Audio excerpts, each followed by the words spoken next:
Hello everyone. UP TGT और PGT की परीक्षाएं नजदीक आ गई है और बहुत सारे बच्चों को भी कंफ्यूजन है कि इसका सिलेबस क्या है, इसका परीक्षा का जो पैटर्न है वो क्या है, क्या इसमें नेगेटिव मार्किंग है, क्या 2024 में नए तरीके से परीक्षा ली जाएगी। तो अभी तो जितना आयोग की तरफ से इंफॉर्मेशन आ रही है उससे यही पता लगता है कि जो परीक्षा होगी वो पुराने ही पैटर्न पर लिया जाएगा। मतलब हिंदी साहित्य और संस्कृत साहित्य और व्याकरण, इनसे ही प्रश्न उठाए जाएंगे और पूछे जाएंगे। तो सबसे अच्छा तरीका है कि सबसे पहले हम उसके सिलेबस को इतने अच्छे से खंगाल ले, देख ले कि हमें ये जरूरत ही ना पड़े और देखना ही ना पड़े कि परीक्षा किस तरफ जा रही है। बहुत ही कम समय में अपने सिलेबस को जानिए और उस सिलेबस को पॉइंट वाइज करके उसे तैयार कीजिए। सबसे पहले जान लेते हैं टीजीटी और पीजीटी का सिलेबस जो है वो है क्या। आइए जानते हैं टीजीटी और पीजीटी। अगर इसके सिलेबस की बात करें, इसको हम बड़ी आसानी से दो भागों में आप बांट दीजिए। सबसे पहला हिंदी साहित्य और व्याकरण। जब आप पीवाईक्यू लगाएंगे तो आपको समझ में आएगा कि साहित्य के लगभग 60% प्रश्न यहाँ से आ जाते हैं और व्याकरण के लगभग 40% क्वेश्चन यहाँ से आते हैं।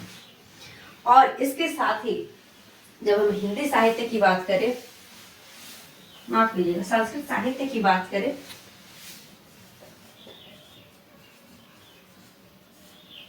और व्याकरण,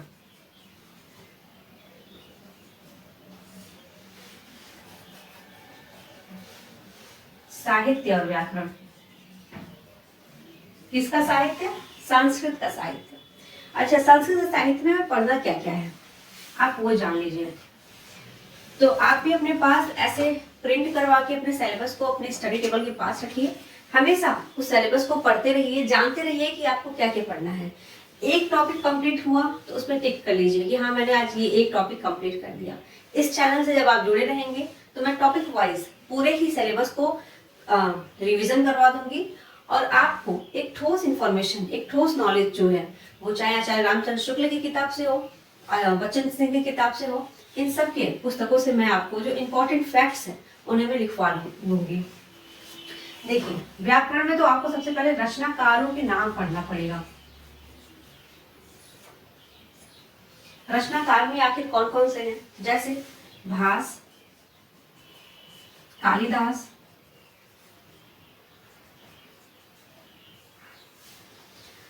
और माघ, दंडी, भवभूति। इधर बात करें श्रीहर्ष, मम्मट, विश्वनाथ, राजशेखर।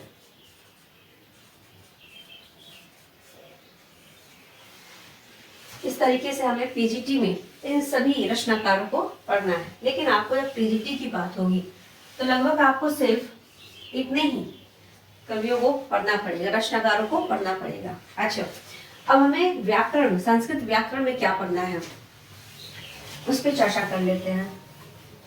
देखिए, संस्कृत व्याकरण जब आप पढ़ेंगे तो उसमें आपको संधि, समास, शब्द रूप, धातु रूप, ये तो हो गया आपका टीजीटी का। अब इधर जोड़ दीजिए प्रत्यय, उपसर्ग। इस तरीके से आपको इन सारे टॉपिक को कवर करना होगा। जब भी आप टीजीटी और पीजीटी की बात करते हैं तो आपको संस्कृत में ये सारे आपको सिलेबस मिल जाते हैं। जो आपका संधि है वो आपको हिंदी व्याकरण में पूछा जाएगा तो दोनों सेम हुआ और हमारा तैयार हो जाएगा। समास भी दोनों में पूछा जाएगा तो लगभग सेम है और तैयार हो जाएगा।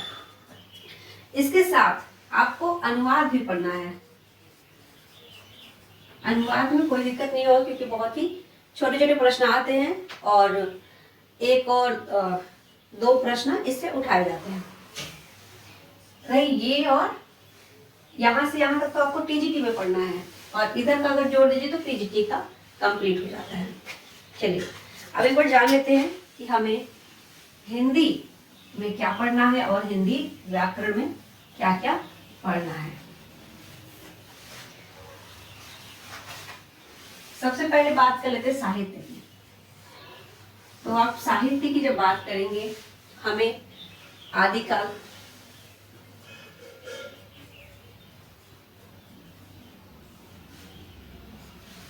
भक्तिकाल, आदिकाल, भक्तिकाल, रीतिकाल, आधुनिक काल,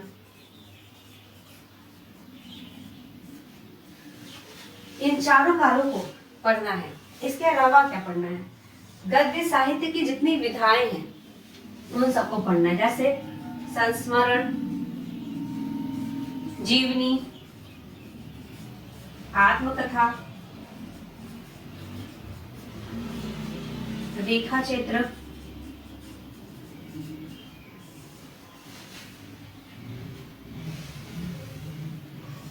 और इसके अलावा आपको व्याकरण में क्या क्या पढ़ना है जब आप देखेंगे तो आपको इधर अगर व्याकरण की बात करें तो हमें वर्तनी,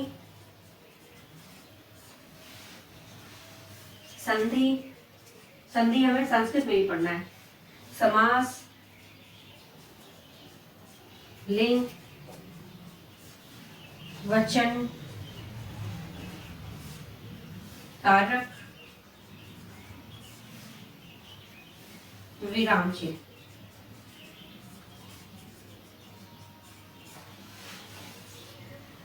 और इसके साथ ही आपको पर्यायवाची, विलोम, लोकोक्तियां, मुहावरे, ये सारे भी टॉपिक आपको कवर करने पड़ेंगे।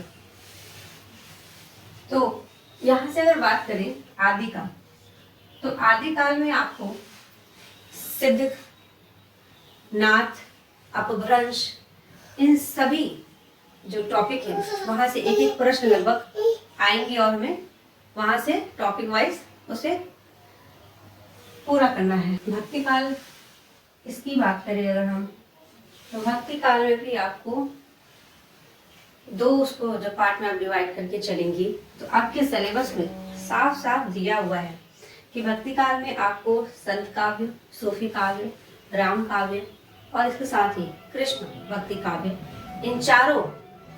इन चारों शाखाओं को आपको पढ़ना पड़ेगा। कौन कौन से? संत काव्य, सूफी काव्य, राम भक्ति काव्य और कृष्ण भक्ति काव्य। यहां से भी आपके 4 प्रश्न लगभग तैयार हो जाते हैं। अब आते हैं हम रीतिकाल पे। रीतिकाल में आपको तीन टॉपिक आपको तैयार करने पड़ेंगे, रीतिबद्ध, रीति सिद्ध और रीति मुक्त। कौन कौन से? रीतिबद्ध, रीति सिद्ध और रीति मुक्त। इसके साथ देखिए सबसे लंबा जो टॉपिक रहेगा वो आपका यहाँ पे आधुनिक काल आएगा, लेकिन इससे डरना नहीं है क्योंकि यही है जिसको पढ़ने में अच्छा भी लगता है और इससे प्रश्न भी खूब भर भर के आते हैं। इसमें आपको कौन कौन से युग पढ़ने हैं? सबसे पहले तो आप मान के चलिए कि भारतेंदु युग, द्विवेदी युग, छायावाद, प्रयोगवाद, प्रगतिवाद, इन सब से, और नई कविता, इन सब से जो प्रश्न है वो यहाँ से भी आपके उठा लिए जाएंगे। अब यहाँ पे एक और चीज आपको दिखेगा, गद्य की विधाएं। ये विधाएं क्या है इसकी अगर हम बात करें, ये विधाएं कौन कौन सी है?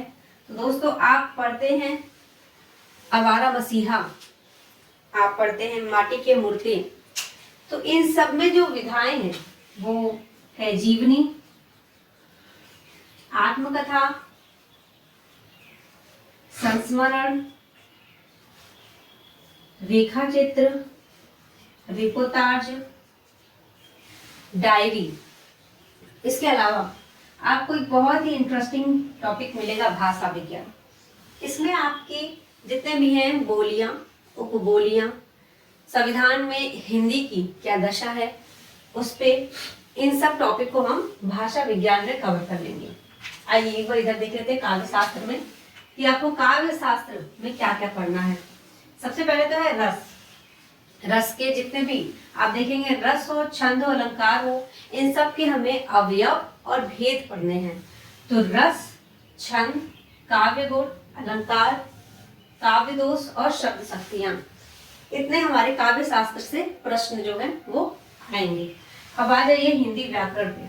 हिंदी व्याकरण में आपको सबसे पहले तो वर्तनी, संधि, समास, लिंग, वचन, कारक, विराम चिन्ह, पर्यायवाची, विलोम, मुहावरे और लोकोक्तियां, ये सारे टॉपिक आपको टीजीटी और पीजीटी सब में आपको कवर करने हैं।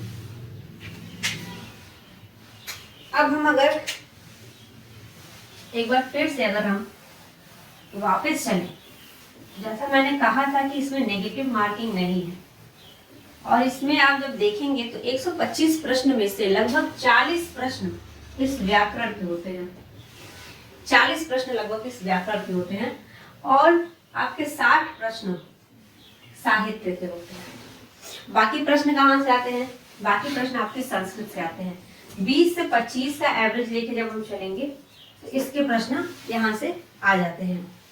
इसमें हम ऐसा क्या क्या टॉपिक पढ़ ले जिससे हमारा नंबर जुड़ जाए या नंबर बन जाए। तो देखिए, जो आमतौर पे जब हम प्रश्न सॉल्व करते हैं तो हम समझते हैं कि लगभग हमें 60 प्रश्न तो बड़े ही आराम से हम टिक कर लेते हैं कि हमें 60 प्रश्न आ रहे हैं। बाकी जो 40 प्रश्न होते हैं उसी में हमारा सिलेक्शन होना तय होता है। लेकिन इस 60 और 40 के बीच में जो गैप है, वो गैप है हमारे जो मूलभूत जो पुस्तकें हैं उनका है। जैसे अब हमें कौन कौन सी किताबें पढ़नी चाहिए? मैं तो कहूंगी आदिकाल के लिए, आदिकाल, जितने भी आपके काल हैं, आदिकाल, भक्ति काल, रीति काल, आधुनिक काल, फिर से लिख देते हैं, भक्ति काल, रीति काल, आधुनिक काल, इन सब के लिए सबसे अच्छी किताब है आचार्य शुक्ल जी की किताब।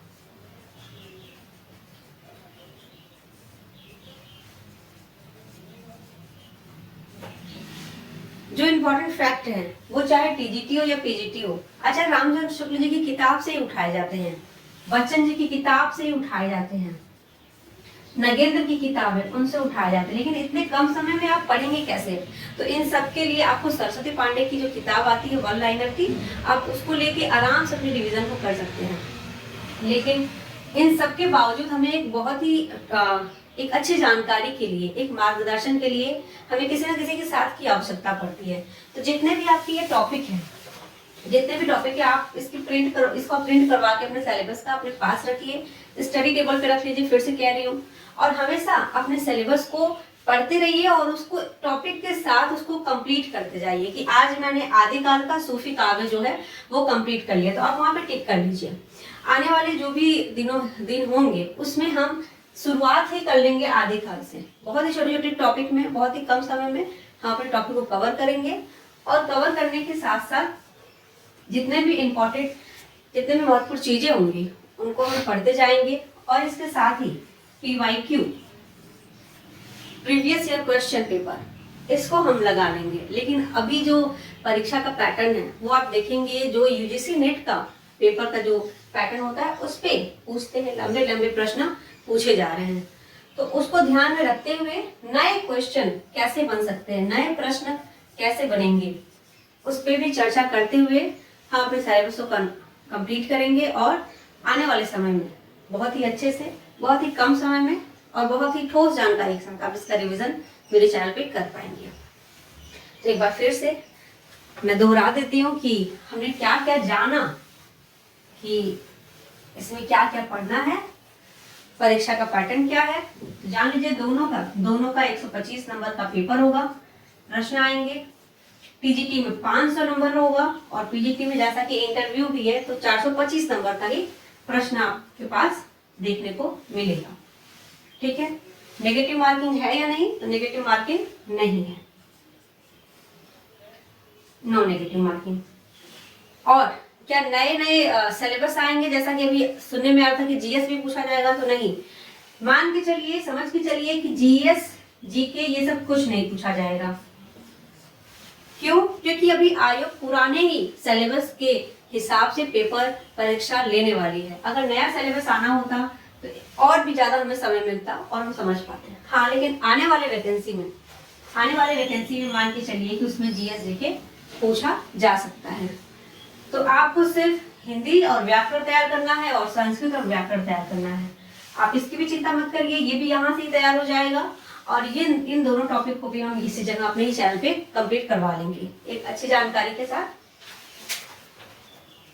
तो ठीक है, इस सिलेबस को हम यहाँ खत्म करते हैं।